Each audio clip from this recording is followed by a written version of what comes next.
तौर पे बाहर आई और अभी मेंबर ऑफ पार्लियामेंट है वो। समझे, समझ में आई बात कि नहीं आई बात समझ में? प्रेम शुक्ला से जवाब लेने के लिए सुनिए ध्यान से। नाम बताओ, वारिस पठान लॉयर है ना, नाम नहीं मालूम। वारिस पठान, मुझे आपको मैं निजी टिप्पणी करती नहीं हूँ, आप खुद लॉयर हैं जी। आरोप होने में और कॉन्विक्ट हो जाने में अंतर होता है जी।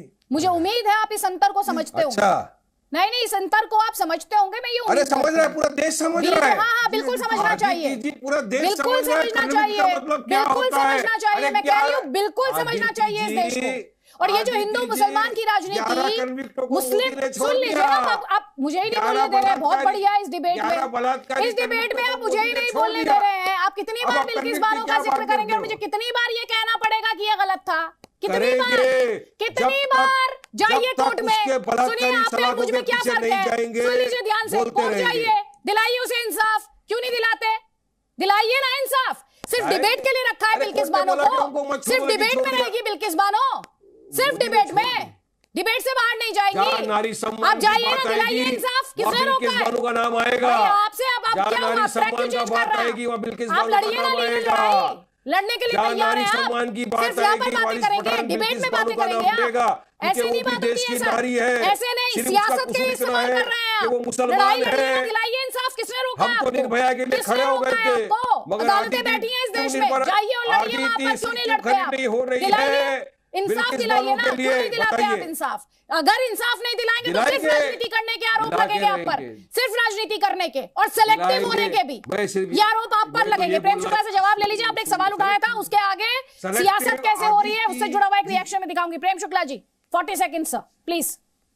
जी, पहली बात, अब वारिस पठान आप सुन लीजिए, वारिस पठान आप सुन लीजिए, वो आपको इंटरप्ट नहीं कर रहे थे मेरे कहने के बाद, अब आप भी इंटरप्ट नहीं करेंगे प्लीज, सिर्फ एक आवाज मुझे चाहिए प्रेम शुक्ला की। अदिति जी मैं बात रखूं? बोलिए। अदिति जी मैं बात रखूं, मुझे जी लगता है वारिस जी सुनेंगे। अभी वारिस जी ने पूछा कि हिजाब पहनकर क्यों आतंकवाद में शामिल हुआ।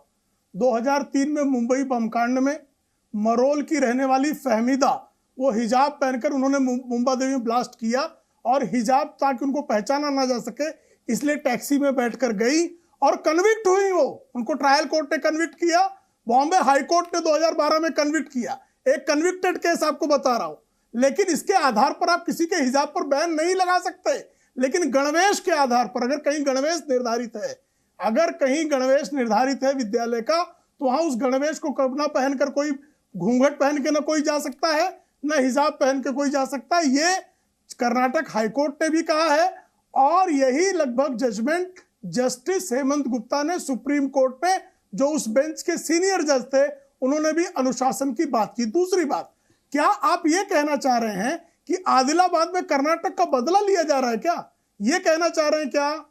अगर पठान साहब ये कहना चाह रहे हैं कि आदिलाबाद में मुस्लिम महिलाओं को बुर्के में बैठने दिया गया और हिंदू महिलाओं का जो है उनका मंगलसूत्र उतार कर हिंदुओं को जानबूझकर अपमानित किया, यही बात जो है यास्मीन की बात से भी जो शेर उन्होंने सुनाया उसका भी यही संकेत था और यही संकेत वारिस पठान दे रहे हैं। तो इसका ये संकेत जा रहा है कि आप हिंदुओं को जहां पर भी सेकुलर सरकार होगी वहां हिंदुओं को अपमानित करेगी। ठीक है सर, जवाब लीजिए। यास्मीन फारूकी मुस्कुरा रही हैं, उनका जवाब ले लीजिए। आप हमेशा गलत समझते हैं, यही तो बीजेपी वालों की प्रॉब्लम है, सही बात को सही तरीके से समझने चाहते ही नहीं है। आप इतनी बड़ी बोलती हैं इसलिए और मुस्कुरा रही थी, आप अंदर से फूल के कुप्पा हो रही थी। तो वाह वाह वाह, आज तो हिंदुओं का भी उतार लिया है मंगलसूत्र, तो यह आपकी प्रसन्नता दिख रही थी। मेरी अदिति मैं बोलूं? आपने मुझे कहा था बोलने, भाव स्पष्ट। मुझे बड़ा अदिति इस वक्त अफसोस हो रहा है कि शुक्ला जी ने मेरे पहले वर्ड्स नहीं सुने। जब पहला वर्ड मेरा था, जो पहली मेरी लाइन थी, वो ये थी कि किसी भी औरत की बेइज्जती मेरी बेइज्जती है। मुझे अफसोस है कि इनके दिमाग के जो फतूर और गंदगी है वो खत्म नहीं होंगी। मैं खुश होंगी, मैं कभी सोच भी नहीं सकती। दिमाग में गंदगी आपके दिमाग में, आप लोगों की आदत हलाला वाली गंदगी जो है घुसी हुई है आप लोगों के दिमाग में। बात पूरी हो जाने दीजिए सर, उन्होंने इंटरप्ट नहीं किया आपको, एक बार इंटरप्ट नहीं किया। यास्मीन फारूकी नहीं अदिति जी, मैं इस तरह की गंदी जबान बोलने वाले लोगों को कभी जवाब ही नहीं देती हूँ। मैं आपको आपके शुक्ला जी बहुत बहुत शुक्रिया आपकी इज्जत अफजाई का। आज साबित कर दिया, आज आपने साबित कर दिया कि आप औरतों की कितनी इज्जत करते हैं, कितनी तकलीफ हो रही है आपको, और आप इतनी, आपसे शायद बहुत बड़ी औरत को आप बेशरम और इस तरह नहीं। मैं आपसे माफी मांगती हूँ, हाथ जोड़ती हूँ, मैं आपसे बात नहीं, मैं बदतमीजों से बात नहीं। सर प्रेम शुक्ला जी प्लीज उन्हें बोलने दीजिए, निजी टीका टिप्पणी नहीं सर। नहीं, मेरे बारे में बकवास किया जा रही है। सुनिए ना आप एक सेकंड, निजी टीका टिप्पणी नहीं, सारे पैनलिस्ट को कह रही हूँ मैं, लेकिन अभी आप उन्हें बोलने दीजिए प्लीज, अभी उन्हें आप बोलने दीजिए, आपको वापस मंच मिलेगा, आप अपनी बात फिर रख लीजिएगा सर, बोलने के लिए ही बुलाया आप सबको। यास्मीन जी बात पूरी कीजिए। So sorry Aditi, so sorry, मैं शुक्ला जी की बात का जवाब देना पसंद नहीं करती, आई एम वेरी सॉरी। ठीक है, वारिस पठान। दो चीज मैं बोलूंगा, मैं जब बोल रहा था आदित्य जी तो बीच में 2 मरतबा शुक्ला जी और ये त्रिपाठी, ये कोई नया राजनीतिक विश्लेषक के बीच में बोल रहे थे। अगर मैं बोलना शुरू करूंगा और इन लोग अगर बीच में बोलना चाहते हैं तो आप इनकी बात सुन लीजिए, मैं खामोशी से सुनूंगा आदित्य जी, आपके प्रोग्राम में बैठना मुझे बहुत अच्छा लगता है, आप इनको सुन लीजिए, वरना अगर मैं बोलूंगा और अगर ये 2 जन बीच में बोलेंगे, मैं तय कर लूंगी। चलिए बताइए। मुद्दे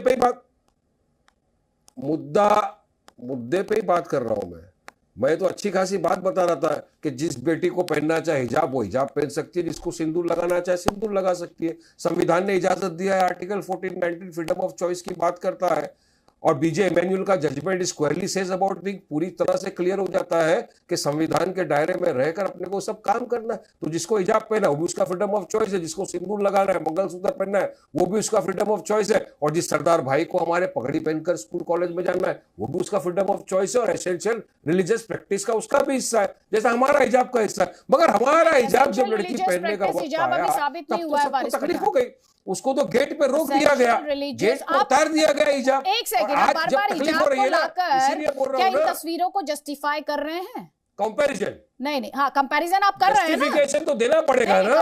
संविधान की धज्जियां खाली क्या ये उड़ाते रहेंगे क्या बार बार? संविधान की धज्जियां उड़ाते रहेगा क्या भाजपा बार बार? साबित होने दीजिए कि हिजाब एसेंशियल रिलीजियस प्रैक्टिस है, ये क्लेम करने से पहले ये साबित होने दीजिए। एक कमेंट विवेक श्रीवास्तव का, दुलिया ने कहा कर्नाटका हाईकोर्ट को जरूरत नहीं था कि सवाल में जाने की, इस सवाल में जाने की जरूरत नहीं थी कि हिजाब एसेंशियल रिलीजियस प्रैक्टिस है या नहीं। जस्टिस दुलिया ने ये नहीं कहा कि हिजाब एसेंशियल रिलीजियस प्रैक्टिस है। दो बातों को मिक्सअप मत कीजिएगा, बिल्कुल मिसकोट मत कीजिएगा जस्टिस दुलिया को, मत कीजिएगा, आपके कहने से नहीं होगा। ठीक है सर, आप कोर्ट में साबित कीजिए ना, कोर्ट में प्रूफ कीजिए, कोई बात नहीं। विवेक श्रीवास्तव प्लीज, मैं तथ्यों में रहती हूँ, वारिस पठान आप ये बात जानते हैं, प्लीज विवेक श्रीवास्तव, ये जो तस्वीरें आई हैं, ख्याल से काफी इश्यूज को मिक्सअप किया जा रहा है, जो मैं समझ रहा हूँ। यहाँ पे पहली चीज तो ये एक एग्जामिनेशन सेंटर है जो आप दिखा रहे हैं, ये स्कूल या कॉलेज इस वक्त नहीं है जिसमें बच्चे पढ़ने जा रहे हैं, और नॉर्मली एग्जामिनेशन सेंटर्स में मेनी अ टाइम्स जो हमारे ड्रेस कोड्स होते हैं वो भी स्कूल के फॉर्मल ड्रेस कोड्स लोग नहीं पहनते, पहली चीज। दूसरी चीज, चाहे वो दिल्ली की मेट्रो हो या वो अन्य शॉपिंग मॉल्स हो या बाकी हाई सिक्योरिटी एरियाज कोई हो गए, वहां कोई भी महिला अगर बुर्का पहन के जाती है, हिजाब पहन के जाती है, तो विमेन सिक्योरिटी पर्सोनल होते हैं, वो अलग से चेकिंग करते हैं, उसके बाद उस महिला को अंदर कर देते हैं। यहाँ भी मेरे ख्याल से ऐसा ही कुछ हुआ होगा, मेरे ख्याल से पूरा विजुअल नहीं दिखाया गया है। आई एम श्योर बुर्का पहन के जब महिला अंदर गई होगी, somebody must have checked her कि for other things।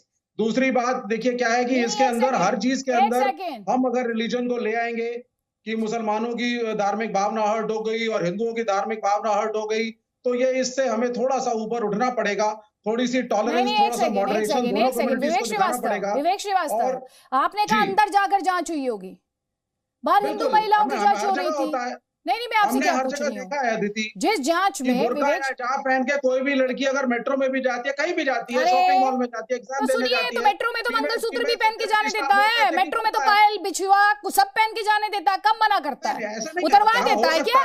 मेट्रो में कहाँ उतरते हुए देखा आपने? और मेट्रो में कौन सा एग्जाम दिया है विवेक श्रीवास्तव जी आपने? अगर